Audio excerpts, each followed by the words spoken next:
Welcome to Moments with Marianne. I'm so delighted we're spending this time here today. We have a very empowering show coming right up with special guest, Dr. Bryan Robinson. And he's here today to share with us his new book, #Chill. Turn off your job and turn on your life. Now, Dr. Bryan is a licensed psychotherapist and professor emeritus at the University of North Carolina at Charlotte. He currently has a blog on Psychology Today called The Right Mindset. He has been interviewed by Forbes, the New York Times, the Wall Street Journal, and has been featured as a guest on 2020, Good Morning America, ABC News Tonight, NBC Nightly News, NBC Universal, and CBS Early Show, to name just a few. So today he's here with us to share about how you can remove the stress in your life, stop being overworked, and #chill. So let's welcome to the show, Dr. Bryan Robinson. Thank you, Marianne. It's great to be here. What a pleasure it is to have you here. I was so excited to hear you had another book out, because the last time we talked, we had a great time, learned a lot, and then you came up with this new book, #chill. I know. I had no idea it was going to come out as soon as it did. I thought it'd come out sometime in 2019, later in the year. But the publisher, HarperCollins, pushed it through because they were so excited about it, and it's doing really well. So I'm excited, too. Well, I can understand why they would want to get this in front of readers as quickly as possible. I mean, it seems like everyone needs to take a chill right now. Yeah. Well, the thing about the book, it's called #chill, turn off your job and turn on your life. And your job can be anything. In the past I've written about workaholism and people who can't turn it off. And this book is for everybody. It's not just for workaholics, but it's for anybody whose job could be a student or stay-at-home mom or dad or someone who's gainfully employed, or even what I'm finding is a lot of retirees nowadays are so busy that they're burning out. And so it's really for anybody who's up to their eyeballs in tasks and hurrying and rushing and trying to get it all done and feeling like there's not enough time in the day. Now, #chill is not just something that we do. It's a place on the inside that we can go to. But you have to there's certain tools that help you get there. It doesn't just happen automatically. It's like anything else. If I go to the gym and work out, I'm not going to build my muscle in one day. But it doesn't take that much time to find that place and sink into it. During the Super Bowl, a lot of people listening probably kicked back and had a Super Bowl party and watched the game. That's an example of chilling. It's a passive, well, I call that passive chill, or lying by the pool, or lying in bed reading a book. Those are great things to do.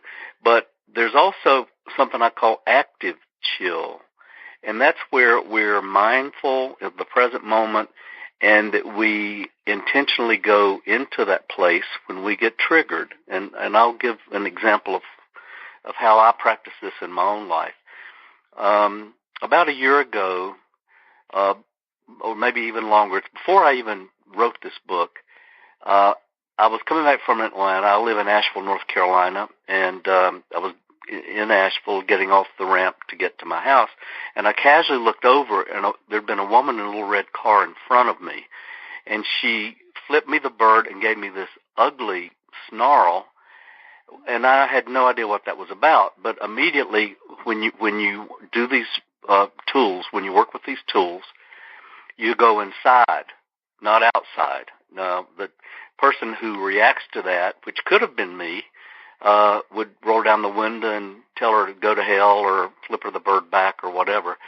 But instead, what I do and what I recommend in the book is that we look inside to see what's going on inside. And here's where you start to find that place between getting triggered and before you respond or react, there's a space. And most of us don't even know that space is there because we usually run roughshod over it because we're on autopilot. But as you start to become more mindful, you realize there's a space there, and in that space you have a choice. And your choice can be to roll down the window and scream obscenities, or it can be to stay in yourself. And that's where your freedom comes from. Now, what I was able to do, and I want everybody to be really clear, I'm not always able to do this because I'm human like everybody else. But in that particular case, I was able to, I could see my anger, and he was coming toward me, and I'm using the third person on purpose. He's coming toward me, and he says, "Tell the blank to go to hell." And I said, "No, I'm not. That's not who I want to be in the world." And I was able to, instead of even think about her, I was focusing on the inside, and I felt an immediate calm. The anger calmed down. I felt that chill, and it gives you a little bit of a high because you just took charge of your life. And it's kind of like hitting a home run or making a touchdown. Now, as I said before, that's a huge challenge, and it takes a while to get there, just like if you go to the gym and work out. It takes a while to lose the weight and build the muscle. It doesn't happen overnight, but it is well worth the time spent. And the book is about learning ways in which to surmount obstacles, to deal with disappointment, to face curveballs that are unexpected when you get blindsided, so that you're able to get to whatever the task or the job is in a way that you're calmer and that you feel good about. And if it's work or a task, you're going to get the task done in a better quality way. So in a nutshell, that's really what #Chill is about. Some of it is about how to meditate, very simple 5-minute micro chillers, I call them, that lead you to this place. What a powerful exercise, because being able to be in control and not reacting, which is really the other person, and you can correct me if I'm wrong on this because you're the expert, but from what I see, it's like the other person has control over us when we're just like lashing out, reacting. That's true. Yeah. I mean, if I had let go and, the next time, if this ever happens again, I might lose it because I'm human. So this is not about being perfect. This is not about us walking around like saints on a cloud. We're all human beings, and we're wired for reactivity. Mother Nature wired every one of us to react for survival. So we need our reactivity. But we can choose when we use it, and that's what people are missing. And if you look at the evening news, you see people overreacting on airplanes, people overreacting on the road with road rage. I mean, it's becoming ridiculous. And the one thing I would want everybody to take away is a challenge, and it's something I'm working on too. I challenge everybody who's listening to spend one day and forgive everybody and everything that gets in your way. Now, that's a tall order. I realize it. But play with it, experiment with it, and see what happens. And you'll see it's not that easy, but you'll probably have some success if you're intentional and mindful of doing it. Example, the baby crying on the airplane during the long flight, the missing your flight or your flight delay, your second or third flight delay, someone stepping in front of you at the grocery store, someone cutting you off in traffic, your spouse or partner who overspends without talking to you about it. I mean, the barking dog next door, the neighbor's weed eater when you're trying to take a nap. This is called life, and it's going to happen to all of us. The key is don't ask, well, I'll say it the way John Kennedy said it, and that's where I stole it from. Ask not how life is treating you. Ask how are you treating life. In other words, what do we do with these things when they happen? Because they are going to happen. And we can rant and rave, or we can take a deep breath, go into that place, and say, you know what? I am not going to allow first of all, like you said, I like what you said, someone else to control me, because that's what it is when we react. And I'm going to take care of myself because I don't want my body to be bombarded with a cocktail of adrenaline and cortisol that clogs my arteries, eventually can lead to heart attack if I do this over time, which makes me feel bad which lowers my immune system and has all other kinds of physical effects. This is the mind-body connection that we all talk about because it's definitely there. And what we're finding is people who can find that place, first of all, and at least with more frequency, stay in it. It widens what we call your resilience zone. You become more resilient, and you're able to, over time, stay there. You're going to live longer. You're going to be healthier. You're definitely going to be happier, and you're going to feel better about yourself because you're in charge, and that's where that little high comes from when you're able to master staying in yourself. That's so important, and I love how in your book you talk about, when workaholics or people who are just overly busy get into this really kind of rushed mentality, that it puts them in like a victim state.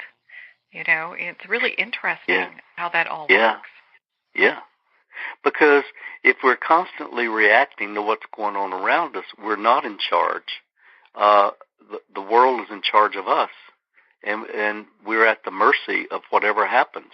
Our well-being, our happiness, the quality of our life is all at the mercy of a circumstance or another person, and that's why so many people are unhappy. Mother Nature said, I want you to survive. So I have wired everybody with reactivity. And we need it if there's a fire. We don't sit and think about what to do. We get the heck out of Dodge. We break a window if we need to get out of a building if it's on fire. So we need our reactivity, and that we need the adrenaline to help us survive. If someone's coming at you with a knife or a gun, you definitely want to be able to take care of yourself. But what I'm talking about are just the daily navigation of life that are not really that threatening, but sometimes they can feel like a threat when we overreact. So Mother Nature said, if you want to be happy, I've taken care of you, and so you can survive. But if you want to be happy, that's up to you. You got to do that. So, and that's what #chill is about. It's finding this other place where we have a choice on what we want to do with what comes at our doorstep. And that's powerful. Over time, it's a powerful feeling. And there are 8 C words that automatically happen. They're byproducts of #chill.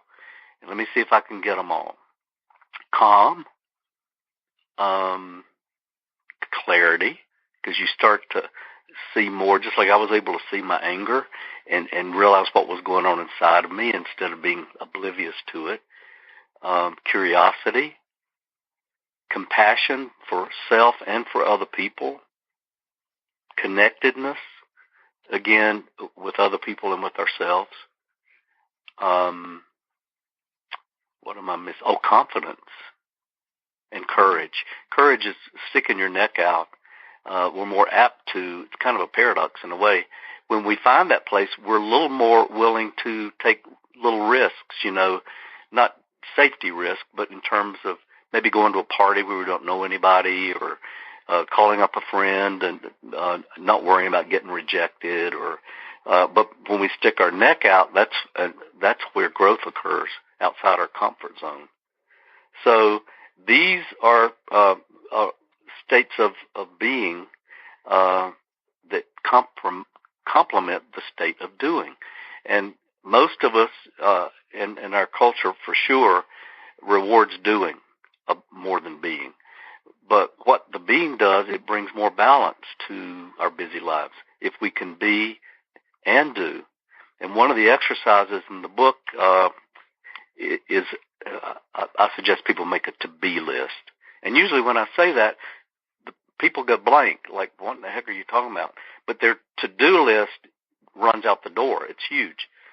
Well, the to-be list is anything that you can do to complement the doing, that brings balance to your system, such as I meditate 5 minutes a day. And I recommend in the book 5 minutes a day in your sweet spot. That helps you find that #chill place inside. Now, a lot of people, when they hear meditation, their first comment is, I can't meditate. I don't know how. Well, we're not talking about sitting lotus position on the floor or playing any kind of music. We're not talking about burning incense, or sitting for 20 minutes. Somewhere between sunrise and sunset, everybody has 5 minutes. And here's what we know. If everybody listening were to take 5 minutes and just go inside without judgment, with curiosity, that's one of those C words, and just for 5 minutes, just watch what's inside. What parts of you are stirred up? Is there an anger part? And don't judge it. Just let it be whatever it is. It's like you're looking in a closet you haven't looked in for 5 years and naming what's in there. That will, over time, it puts what we call the brakes on the parasympathetic nervous system. Now, we all have gas and we all have brakes. And if we drive ourselves or drive our cars the way we drive ourselves, that car is going to burn out or go off the cliff, because when we drive our cars, we have brakes and we have gas. So what hashtag chill is about is putting on the brakes. Yeah, being able to take that time and go, okay, wait a minute.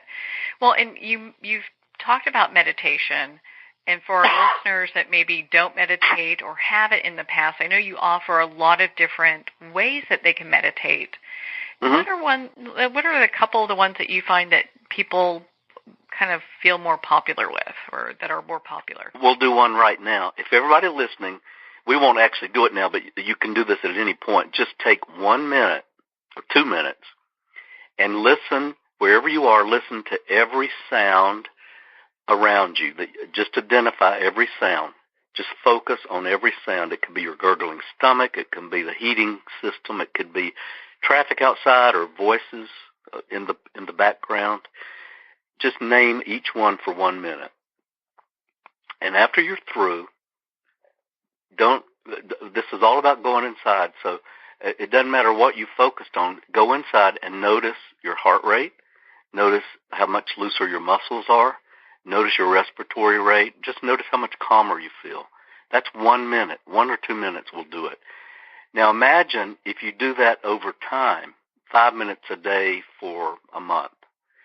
I've had my clients in my private practice come back, and I work with high rollers, people in highly visible positions. They come back and say, it's changed my life. Because why? It widens your resilience zone over time. You're basically disciplining your mind and your nervous system that I don't have to be rushing and hurrying every minute. I can get to whatever it is I need to complete. And this is the paradox. I get there faster, and I get there without the stress, and what I accomplish is going to be better quality. And that's the research. That's not my opinion. And I'm seeing it with my clients as well. So, the way I meditate, I take 5 minutes a day and I focus on my breath. Meditation is focus. That's all it is. You can focus on something outside of you, or you can focus on something inside of you. I focus on my breath in through my nose and out through my mouth. And when you do this kind of meditation, your mind is going to start to wander. It's supposed to. That's meditation. That's when a lot of people give up. You just bring your attention back to the breath and in through your nose and out through your mouth again, and your mind is going to wander again. Don't get frustrated and don't give up. That's meditation. You're actually doing meditation when your mind wanders, because you're teaching it, hey, just come back here. We don't have to go there. We can be here. And your mind starts to learn over time to focus more. And when you focus, your heart rate slows down because you're in the present moment. You're not worried about the future. You're not regretting the past. You're in a mindful state, and that state starts to have an impact on your nervous system. So you'll start to notice, maybe 3 weeks later, somebody calls you a name or reacts to you, and you just automatically notice, hey, I didn't react the way I usually do. I stayed in chill. That's the exciting piece when you start to see it show up in your life. And a lot of people don't understand, what does 5 minutes a day have to do with me at work or me with my spouse? Well, that's it. I know it's hard to make that connection, but it's automatically going to be there. And as you start to see it, then that really gives you the motivation to keep that going. because it feels so good to be positive when someone else is being negative, or to be in a good mood if someone else is in a bad mood, or to be loving if someone else is being ugly. I saw Tom Brady on TV before the Super Bowl, and I was so impressed. And I haven't always been a fan of Tom Brady, but he was talking to a little boy at the press conference, and the little boy said, "What do we do about haters?" And Tom Brady said, "We love them. We don't hate. Love them and wish them a good life." And my admiration for him skyrocketed, because that's exactly what I'm talking about. The whole idea is make that choice to be who you are, not give that power away to someone else. It's very freeing. We get out of the cage we've been living in when we practice some of these tools. Well, your book, #Chill, has so much great information. I think I have time for one more question here. Do you know, in your book, you talk about being good enough. And is that like a problem that workaholics have, that there's this story that's kind of playing in the background that I'm not worthy, I'm not good enough, Yeah. On and on and on?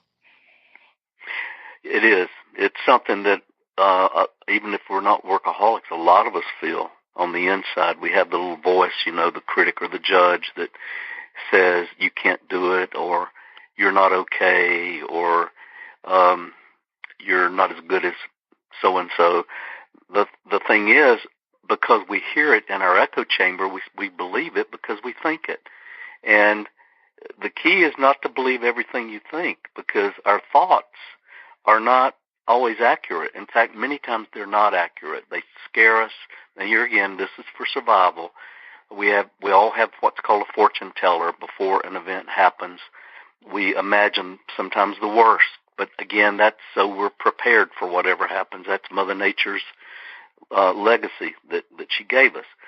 There's also something I talk about in the book called masturbation. And masturbation is when I have this voice in my head that says, I must be perfect. I must do it perfectly. I must get everybody to like me. I have to. I should. I ought to.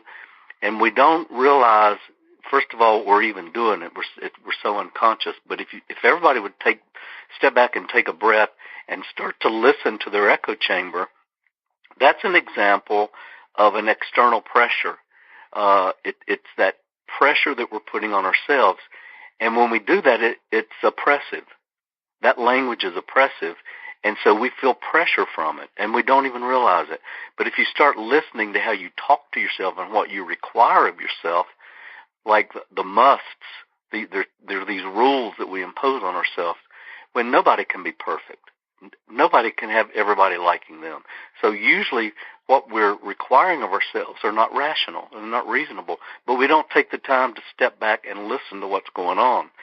When we do that, it again helps us find that place of chill, because I can say, instead of I must, I can say I want to, I choose to, I plan to, I can, or I will. And that's powerful language. That may sound like a little thing to people, but believe me, it's very powerful when we step back and listen to how we treat ourselves inside our skin. And compassion is one of those C words I mentioned earlier. And compassion for myself, we're talking about self-care here, and my compassion for other people is, again, one of the ways that help us find that place called #chill. You know what? I get in people's way sometimes. I forget. I make a mistake because I'm human. And so if I can forgive myself and if I can forgive other people when they do that, well, we're all human. There's a piece of me in everybody and a piece of everybody else in me. We're all human beings, and this is just what we're going to do. But when we can get to the place of forgiving or even loving that person or ourselves when we do make a mistake, again, you find yourself settling into that chill spot.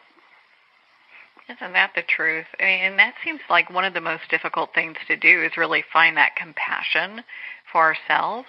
But you have it so well laid out in #chill that people can get to that place. It's not some mysterious place that, like only That's right. Spiritual and sometimes leaders. it just happens automatically as a byproduct. You don't even have to go searching for it. When you start taking better care of yourself, when we treat ourselves inside our skin with more forgiveness and more kindness, it will automatically start to spill over to other people. The key is to really, I call it an inside job, is to be nicer to myself when I make a mistake or forget or do something wrong, because I will. We all will. It's just the nature of who we are. We're all fallible. We're all flawed. It's just how it goes. Well, I thought #Chill was a fabulous read, very inspiring. Where can our listeners connect with you and learn more about your books and the work you do? My website is the best place. It's www.bryanrobinson.com. That's Bryan with a Y, BryanRobinson.com. And there's a test that folks can take if they go to my website. On the home page, just click on How Chill Are You? And take the test. It'll automatically score you. You get an electronic score. And there are resources for you on the website. I write a blog called The Right Mindset for Psychology Today, and all the blogs are there. Everything's free. You can order the book on the website, and there are other books that I've written that you can also check out. That it's all on there. Well, lots of great resources, and you've always been such a beautiful fountain of information for people to make their lives better. Bryan, thank you so much for taking the time to be on the show with us here today. Thank you, Marianne. It's always a pleasure. Appreciate it. It's been such an honor, Dr. Robinson, to spend this time with you and, of course, to talk about your new book, #Chill. Again, if you'd like to connect with Dr. Bryan Robinson, you can at his website, brianrobinsonbooks.com, and we'll have the link below. #Chill is available at Amazon, Barnes & Noble, and all indie bookstores. Well, we're at the end of our time today. I would like to thank everyone for tuning in. You're listening to Moments with Marianne. And remember, make every moment count.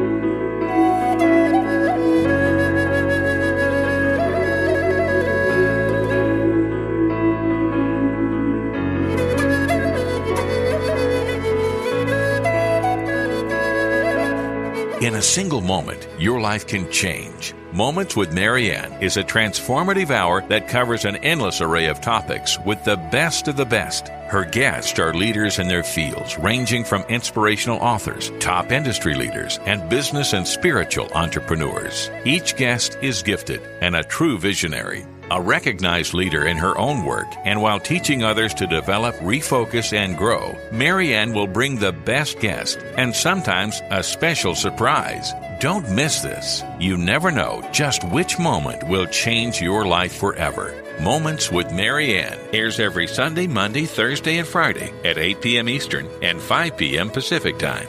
Make sure to tune in and visit momentswithmarianne.com for more information.